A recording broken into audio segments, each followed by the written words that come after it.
வணக்கம். இது தமிழம் மலையொலி. நான் உங்கள் செந்தில்நாதன். இன்று நாம் பேச இருக்கின்ற தலைப்பு, தமிழக வெற்றிக் கழகத்தை இந்திய தேர்தல் ஆணையம் அங்கீகரித்ததா அப்படிங்கிற ஒரு கேள்வி.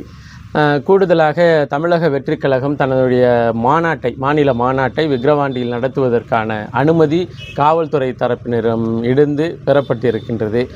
காவல்துறை ஏன் இவ்வளவு தாமதப்படுத்தணும்? காவல்துறை தரப்பில் கேட்ட விளக்கங்கள் என்ன? தமிழக வெற்றிக் கழகம் கொடுத்த விளக்கங்கள் என்ன? அது குறித்து கூடுதலாக இந்த நாளை, அதாவது இன்றைய நாளை தமிழக வெற்றிக் கழகத்தினுடைய தரப்பினர் பல இடங்களில் லட்டு கொடுத்து இதெல்லாம் கொண்டாடி இருக்கிறாங்க. இந்த கொண்டாட்டங்கள் அவசியமானதா, நியாயமானதா? இது குறித்து நம்ம பேசணும். கூடுதலாக தமிழக வெற்றிக் கழகத்தினுடைய தலைவராக இருக்கின்ற திரு விஜய் அவர்கள் சமகால அரசியல் இனி மாநாடு போட்டாச்சு, கொடி அறிமுகப்படுத்தாச்சு, மாநாட்டில் கண்டிப்பாக கொள்கை பேசணும். அதன் பிறகு அவர் எதிர்கொள்ள இருக்கின்ற சிக்கல்கள் என்ன, பிரச்சனைகள் என்ன, இது குறித்து தான் நம்ம பேச இருக்கிறோம்.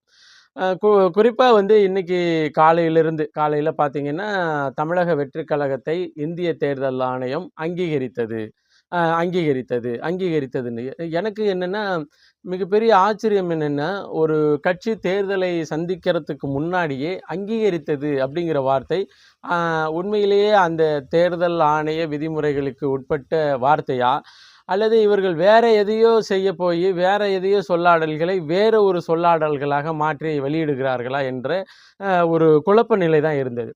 குறிப்பாக பார்த்தீங்கன்னா, தமிழக வெற்றிக் கழகத்தில் இருக்கிறவர்களுக்கு, வெற்றிக் கழகத்தினருக்கு, அல்லது மாவட்ட செயலாளருக்கு, அல்லது ஒன்றிய செயலாளருக்கு, அல்லது மாநில பொறுப்பாளர்களுக்கு தேர்தல் ஆணையம் பயன்படுத்துகின்ற அந்த சொல்லாடல் குறித்தான விளக்கங்கள் தெரியாமல் கூட போயிருக்கலாம். அதாவது பதிவு செய்யப்பட்டமைக்கும் அங்கீகரிக்கப்பட்டமைக்கும் என்ன வேறுபாடு அப்படிங்கிற வித்தியாசம், அந்த வேறுபாடு விஜயினுடைய கட்சிக்காரர்களுக்கு தெரியாமல் இருக்கலாம்.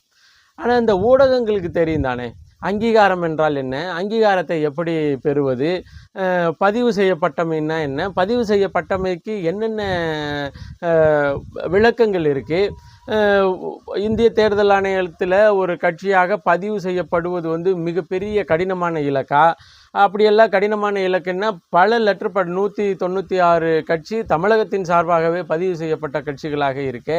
இப்போ இதெல்லாம் எளிதில் நடக்கக்கூடியவை அல்லவா அப்படிங்கிற ஒரு விளக்கமெல்லாம் காலையிலிருந்து அந்த ஃப்ளாஷ் நியூஸில் தாவேகாவை அங்கீகரித்தது தேர்தல் ஆணையம், தாவேகாவை அங்கீகரித்தது தேர்தல் ஆணையம்னு அவசர செய்தி குறிப்புகளில் போட்டுக்கிட்டே இருக்கிறாங்க. ஒரு தேர்தலில் ஒரு கட்சி ஒரு ஜனநாயக முறைப்படி நாங்கள் தேர்தலில் நிற்க போகிறோம், எங்களை ஒரு கட்சியாக நீங்கள் அனுமதிக்கணும் அப்படின்னு சொல்லி யார் வேணாலும் ஒரு விண்ணப்ப படிவத்தை பெறலாம். அந்த விண்ணப்ப படிவத்தில் அவங்க சொல்லியிருப்பாங்க, உங்கள் கட்சிக்கான சட்டங்கள் என்ன, கொள்கைகள் என்ன, கோட்பாடுகள் என்ன, பைலாஸ் என்ன, உங்கள் கட்சியினுடைய தலைவர் யார், பொருளாளர் யார், பொதுச் செயலாளர் யார், எத்தனை கட்டமைப்பு என்ன, மாவட்ட செயலாளர் கட்டமைப்பு என்ன, இதெல்லாம் விவரங்களை நம்ம பூர்த்தி பண்ணி கொடுத்தோம்னா அந்த தேர்தல் ஆணையம் யாராக இருந்தாலும் சரி, எக்ஸாக இருந்தாலும் சரி, ஒய்யாக இருந்தாலும் சரி, இசட்டாக இருந்தாலும் சரி, நன் ஆஃப் த பர்சன், அந்த பர்சனை கணக்கில் வைக்காமல் இந்தந்த விவரங்களும் அந்தந்த விவரத்திற்கான சான்றுகளோடு நம்ம சமர்ப்பிக்கும் பொழுது சரி, இது ஒரு பதிவு செய்யப்பட்ட கட்சி என்ற ஒரு நிலையை எட்டுகிறது. உங்களுடைய கட்சியை தேர்தல் நடைமுறை விதிமுறை சட்டத்தின்படி இனிவரும் காலங்களில் தேர்தலில் நிற்கிறதுக்கு நாங்கள் பதிவு செய்து கொள்கிறோம். அதாவது சுயேட்சை என்கின்ற பட்டியலில் வராமல் பதிவு செய்யப்பட்ட கட்சி என்கின்ற ஒரு பட்டியலில் வரும். அப்போ பதிவு செய்யப்பட்டமை அப்படிங்கிறது ஒரு பெரிய கடினமான இலக்கோ அல்லது ஒரு பெரிய சாதனையோ, அல்லது ஒவ்வொரு மாவட்டத்திலையும் மாவட்ட பொறுப்பாளர்கள் ஒன்றா கூடி கொடியை பிடிச்சி சத்தம் போட்டு வெடியை வெடித்து லட்டை கொடுத்து கொண்டாடுகிற அளவுக்கு பெரிய செய்தி இல்லை. ஆனால் இதை செய்கிறது அதாவது தமிழக வெற்றிக் கழகத்திற்கு இது ஒரு புதிய ஒரு முயற்சி, அதனால அவங்க செய்கிறாங்க. ஆனால் இந்த ஊடகத்தில் இருக்கிறவங்களுக்கு பதிவு செய்யப்பட்டமைக்கும் அங்கீகரிக்கப்பட்டமைக்கும் உள்ள வேறுபாடு தெரியுமா, தெரியாதா? அப்படி தெரிந்து கொண்டே காலையிலிருந்து தாவேகா தமிழக வெற்றிக் கழகத்தை அங்கீகரித்தது தேர்தல் ஆணையம் அங்கீகரித்தது அப்படின்னு செய்தி போட வேண்டிய நோக்கம் என்ன? அப்போ தேர்தல் ஆணையம் அங்கீகாரம் பெறுவது அப்படிங்கிறது தேர்தலை அணுகிறதுக்கு முன்னாடியே, தேர்தலில் ஒரு சதவீத வாக்குகளை பெறுவதற்கு முன்னாடியே நடக்கக்கூடியதா அப்படிங்கிற வினா தேர்தல் நடைமுறையை கொஞ்சம் கொஞ்சம் தெரிந்த பல பேருக்கு வந்துருச்சு. அப்போ வந்து இந்த ஊடகங்கள் ஒரு செய்தியை பயன்படுத்தும் பொழுது, ஒரு சொல்லாடலை பயன்படுத்தும் பொழுது மிக கவனமாக பயன்படுத்த வேண்டும். அதாவது பதிவு செய்யப்பட்டமைக்கும் அங்கீகரிக்கப்பட்டமைக்கும் உள்ள வேறுபாடுகளை நுட்பமாக புரிந்து கொண்டு இந்த ஊடகங்கள் செயல்பட வேண்டும். இதுதான் நம்ம இது சார்ந்து சொல்ல வேண்டியது செய்தி, சொல்லணும்னு நினச்ச செய்தி. கூடுதலாக பார்த்தீங்கன்னா, அங்கங்கே மாவட்ட தலைநகரங்களில் இருக்கிறவங்க இந்த நாளை பெருசாக கொண்டாடுங்கள் அப்படின்னு சொன்னால், பதிவு செய்யப்பட்டமையெல்லாம் கொண்டாடுகிற அளவுக்கு இல்லை. ஏன்னா ஒரு லெட்டர் பேடு கட்சி கூட பதிவு செஞ்சுக்கும். அந்த அந்த க்ரைட்டீரியாவை மீட் பண்ணி எல்லா டீட்டெயிலையும் கொண்டு போய் கொடுத்தோம்னா பதிவு செஞ்சுக்குவோம். அதனால இது பெருசாக கொண்டாடுகிற அளவுக்கு பெருசு இல்லை. அதாவது அதை கூட தமிழக வெற்றிக் கழகம் அவர்கள் கொண்டாடிட்டு போகட்டும். ஆனால் இந்த மீடியாக்கள் இருக்கிறாங்க இல்லையா, அதை ஒரு ஃப்ளாஷ் நியூஸாக போட்டு ஃப்ளாஷ் நியூஸ்லேயும் வந்து உண்மையான சொல்லாடல்களை பயன்படுத்தாமல் பதிவு செய்யப்பட்ட கட்சியாக மாறுகிறது அப்படின்னு போட்டிருந்தா கூட பரவாயில்ல. அங்கீகரிக்கப்பட்ட கட்சியாக மாறுகிறது, தமிழக வெற்றிக் கழகத்தை தேர்தல் ஆணையம் அங்கீகரித்து விட்டது, இது போன்ற சொல்லாடல்கள் எல்லாம் பயன்படுத்தப்பட்டமை வந்து கொஞ்சம் பார்க்குறதுக்கு விரசமாக இருந்துச்சு. ஒருவேளை இந்த மீடியாக்களுக்கு விவரமே தெரியாமல் மீடியாக்களை நடத்துகிறார்களோ அப்படிங்கிற எண்ணமும் தோன்றுச்சு. அடுத்து நம்ம தமிழக வெற்றிக் கழகத்தினுடைய மாநாட்டிற்கு விக்கிரவாண்டியில் நடத்துவதற்கு அனுமதி அளித்திருக்கிறது காவல்துறை. அப்போது காவல்துறை வந்து மற்ற இதையும் ஒரு பெரிய ஃப்ளாஷ் நியூஸாக போடதை நம்மளால் பார்க்க முடிஞ்சது. அதுக்கு வந்து நம்ம பொதுச் செயலாளர் புஷி ஆனந்த் வந்து தேங்காய் உடைச்சி சாமி கும்பிட்டு அது ஒரு பெருசாக செலிப்ரேட் பண்ணதையும் அந்த கிளிப்பில், அந்த நியூஸ் கிளிப்பில் பார்க்க முடிஞ்சது. இப்போ அது கூட உண்மைதான், அதை வந்து கொண்டாடி தான் ஆகணும். ஏன்னா புதிதாக ஒரு கட்சி தொடங்குவது ஒரு மாஸ் ஐடென்டிட்டினா அறிமுகத்தோட ஒரு நபர் XRYZ ஒரு நபர் வந்து கட்சி தொடங்கும் பொழுது குறிப்பாக திராவிட கூடாரங்கள் அதை அனுமதிக்காது. குறிப்பாக நாம் தமிழர் கட்சி வந்து ஏதாச்சும் ஒரு மாநாடு அல்லது ஒரு பொதுக்கூட்டம் எது நடத்தணும்னாலும் இந்த திராவிட முன்னேற்ற கழகம் அது அனுமதிக்காது, நேரடியாக அனுமதிக்காது. இதில் வந்து சட்டம் ஒழுங்கு பிரச்சனை இருக்குது, அது இருக்குது, இது இருக்குது அப்படின்னு பதில் சொல்லிக்கிட்டே இருக்கும். அப்புறம் நம்ம முறைப்படி இவங்க கைவிட்ட பிறகு அதை நீங்கள் ரிட்டன் டாக்குமெண்ட்டாக கொடுங்கன்னு சொல்லி ஒவ்வொரு முறையும் நீதிமன்றத்தை அணுகி ஒவ்வொரு முறையும் நீதிமன்றத்தில் போய் அந்த வழக்கு நடத்தி அதன் பிறகு தான் நம்ம அனுமதி பெற்று நம்ம மாநாடு நடத்துறது வழக்கம்.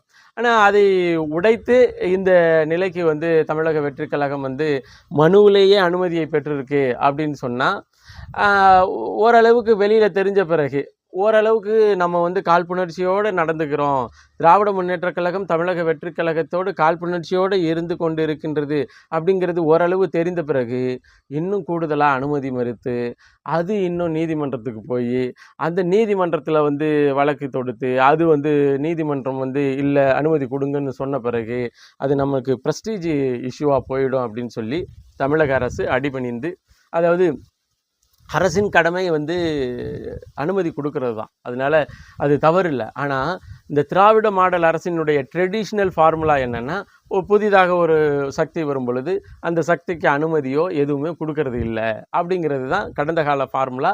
இப்போ அந்த ஃபார்முலாவை வந்து தமிழக வெற்றிக் கழகம் உடைத்திருக்கின்றது. அதனால் இந்த அனுமதி பெற்றமையை கூட அவங்க கொண்டாடி தீர்க்கலாம்.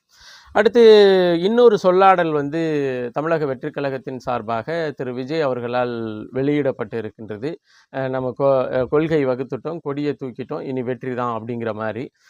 உண்மையில் சரி, அது ஒரு புதிய சக்தியாக தமிழக அரசியலில் தமிழக வெற்றிக் கழகம் வருவதை நம்ம வந்து வாழ்த்துறோம். அதுக்கு ஒரு சிக்கல் இல்லை. ஆனால் விஜய் அவர்கள் மிக கவனமாக கையாளப்பட வேண்டிய ஒரு செய்தி என்னென்னா, அவர் இடதுசாரி பக்கம் போகிறாரா அல்லது வலதுசாரி பக்கம் போகிறாரா, அல்லது இடதுசாரியில் உள்ள பிரச்சனைகளை, இடதுசாரியில் உள்ள சிக்கல்களை சரி செய்து இதுதான் இப்படி தான் கொள்கைன்னு வைக்க போகிறாரா, அல்லது வலதுசாரியில் உள்ள பிரச்சனைகளை அல்லது வலதுசாரியில் உள்ள மூட நம்பிக்கைகளை அல்லது நமது தமிழகத்தில் ஏற்றுக்கொள்ள தகாத சில கருதுகோள்களை நீக்கிக்கிட்டு தன்னுடைய கொள்கையை வைக்க போகிறாரா அப்படிங்கிற ஒரு கேள்வி நமக்கு முன்னாடி நிற்கிது. கூடுதலாக வந்து இது மாதிரி மாநாடு நடத்த போகிறோம் இது மாதிரி அப்படிங்கிறது உடனேயே கொடி அறிவித்த பிறகு இவர் வந்து சீரடி சாய்பாபா கோயிலுக்கு போனதனுடைய சூட்சமம் என்னென்னா, நிறைய செய்திகள், நிறைய பேசு பொருள்களாக பார்க்கப்பட்டது இவர் ஒரு ஆன்மீகத்தோடு உள்ள நம்பிக்கையோடு நடக்கப் போகிறார். இது பாரதிய ஜனதா கட்சியினுடைய ரிசம்பிளன்ஸாக வரப்போகிறது. பாரதிய ஜனதா கட்சியினுடைய ரிசம்பிளன்ஸாக வரும் பொழுது இங்கே என்ன மாதிரியான தாக்கத்தை உருவாக்கப் போகிறது அப்படின்னு நிறைய பேர் தன்னுடைய கற்பிதங்களை, அதாவது சாய்பாபா கோயிலுக்கு விஜய் அவர்கள் பயணம் செய்ததை முன்னிட்டு நிறைய கருதுகோள்களை சொல்லியிருக்கிறார்.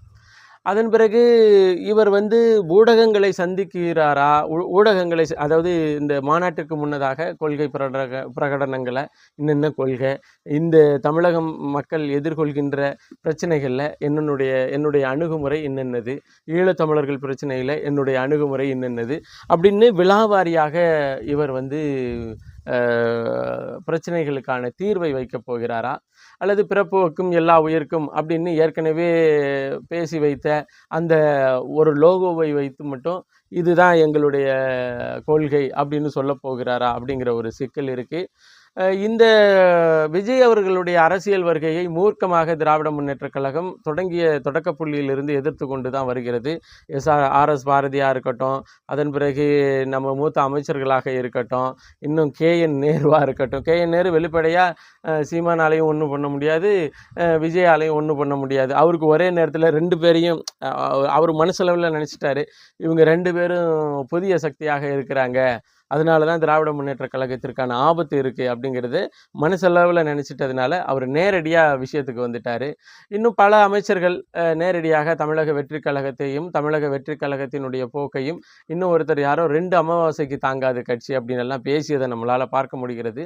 அப்போது இவர் விளக்க அரசியல், இவர்கள் வைக்கின்ற விமர்சனங்களுக்கான விளக்க அரசியல் வைக்கப் போகிறாரா, இல்லை என்னுடைய கொள்கை இதுதான், என்னுடைய கோட்பாடு இதுதான், தமிழகத்தினுடைய மக்கள் எதிர்கொள்கின்ற சிக்கல் இத்தனை, இந்த சிக்கலுக்கான தீர்வு இவை, இதெல்லாம் தீர்வு வைப்பதற்காக நீங்கள் என்னை ஆதரியுங்கள் இப்படி சொல்ல போகிறாரா, இல்லை வழக்கம் போல் 3 எழுத்து மந்திரம், நீங்கள் விஜய்ங்கிற பேரினாலேயே, திரைத்துறையிலிருந்து வந்த ஒரு காரணத்தினாலேயே நீங்கள் என்னை ஆதரிக்க வேண்டும் என்று கோரிக்கை வைக்கப் போகிறாரா என்பதை தான் நம்ம பொறுத்திருந்து பார்க்கணும். குறிப்பாக இந்த காணொளி பதிவின் மூலமாக நம்ம சொல்ல நினைக்கிறது என்னென்னா, விஜயினுடைய தமிழக வெற்றி கழகம் அங்கீகரிக்கப்பட்ட நிலையை அடையவில்லை, குறிப்பாக பதிவு செய்யப்பட்ட நிலையை அடைந்திருக்கின்றது.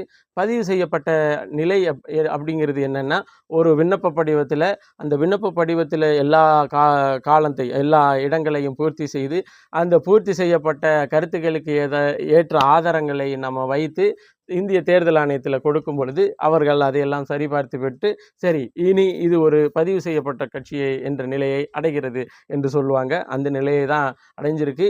இது அங்கீகரிக்கப்பட்ட நிலைங்கிறதுனா எல்லா தொகுதிகளிலும் நின்று 8% ஓட்டுக்கு மேலே வாங்கி அந்த அந்த அந்த ஃபார்முலா வந்துடும். அந்த நிலையை அடையலை. அதனால் ஊடகங்கள் கவனமாக தன்னுடைய வார்த்தைகளை கையாள வேண்டும்.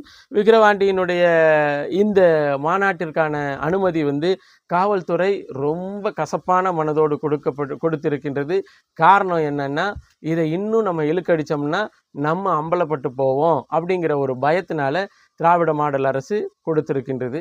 கூடுதலாக விஜய் எதிர்கொள்ள வேண்டிய சிக்கல் எதிர்காலத்தில் என்னென்னா, அவர் திரைத்துறையினுடைய கவர்ச்சியை வைத்து மட்டுமே இந்த அரசியலில் நிற்கப் போகிறாரா, இல்லை தன்னுடைய கொள்கை கோட்பாடு இவை என்று பட்டியலிட்டு தமிழக மக்கள் எதிர்கொள்கின்ற பிரச்சனைகளையும் அதற்கான தீர்வுகளையும் முன்மொழிந்து அதன் மூலமாக தன்னுடைய அரசியல் பயணத்திற்கான ஆதரவை கோரப்போகிறாரா என்பது பொறுத்திருந்து தான் பார்க்க வேண்டும் என்பதை பதிவு செய்து மீண்டும் ஒரு காணொளி பதிவில் இணைவோம். நன்றி, வணக்கம்.